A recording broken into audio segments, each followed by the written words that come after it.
What's up for Taurus, Sun, Moon, and Ascendant for January 2026? Taurus. All right, let's talk about Taurus. Taurus for January. Taurus, are you stubborn? Are you irritated easily? Are you pushy and bossy? I know you are, but you're also very loving and kind and caring and huggy and cozy, good moms, good dads, if you're in the mood. But if you're not in the mood, you're kick-ass kind of person.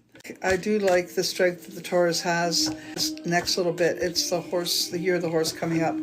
And many of those people who've been having difficulties are going to start having it go well for them. Yeah. Taurus, I think you have had some difficulties. I can see that with family especially. But maybe even with yourself. Maybe you're going through, something on your own and you need to look at that. So if you've been feeling moody, and maybe part of the moody stuff is because things just aren't going where you want them to. We have some mood swings or mood problems or attitudes that are coming in and you're not sure where to put them. Promises made or expectations that were laid on you are not being met. And that's causing you some struggle and some stress, because as you're planning to do things, you can't get them done because other people aren't completing what they said they're going to do. So this may be around the house, around the home, around a business, money making. It could be a lot of things, and it's not just one person, it's maybe more. So it's setting up precedents that you can see maybe you're not explaining yourself well enough to the people around you so that you can get what you need. Or when somebody disappoints and doesn't do what they say, you're not on top of it and do something about it. So because of that, you could be getting very irritated, and you're coming to the end where you're not going to put up with any more of that. And so I think in January, the new year is going to bring you more clarity about what you really want, and you're going to start carving away the things that aren't serving your spirit and bringing, what you need to fruition. What do you want to keep? What do you want to let go? I think you're another one who might be looking at learning about some new things or interested in some kind of educational things. And if you have young children, maybe it's because of them. And you're going to be wondering about how to make sure they're getting their needs met.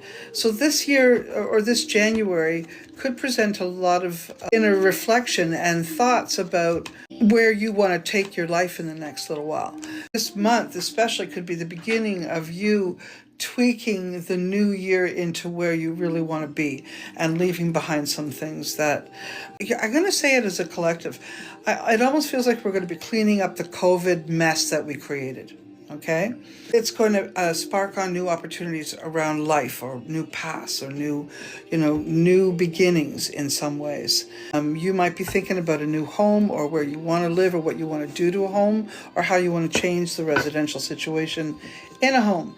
I also see you looking at taking your craft or skills into the next level. Maybe you're not fully prepared for it financially right now, but I see you working towards that, and lots of good thoughts on that for sure. Your health may have been topsy-turvy over a little bit, but it looks like as long as you keep to loving self, eating properly, sleeping properly, exercising, all of that, as long as you're doing that, not smoking, those kinds of things, you're going to find that your health will improve quite a bit, and you're going to get this new vibe for January. You're not feeling as sluggish as you might have last year. You're feeling a little more energetic and being able to move forward. I do like that. Old friends, old experiences, old loves, whether they be craft-like or art or people or music even. Even music might stir up some things. So if you're in a need of a pick-me-up of some sort, maybe you could get involved with more listening to old music that really, turns you on. I think Taurus is in a creative mode, but also in a selective mode. So we're going to say that January's, you're going to carve out exactly what you want in life, and January is going to start to look more like what you want for the coming year. And I like what I'm seeing there for you. Your health's improved. You've got a handful of friends that you could consult with. There could be some issues with people in the family that maybe you need to really look at your part. Maybe there's been a problem that's been, maybe there's some kind of weird codependencies that have to be dealt with, stuff like that. But I will say, you know, this is going to be a good month for dealing with some of it and clearing some of the way for Taurus. All right, I think January is going to be, I think it's going to be a good start, because you're going to say goodbye to some of the problems and focus on some really more positive ways of functioning. So I like that for you.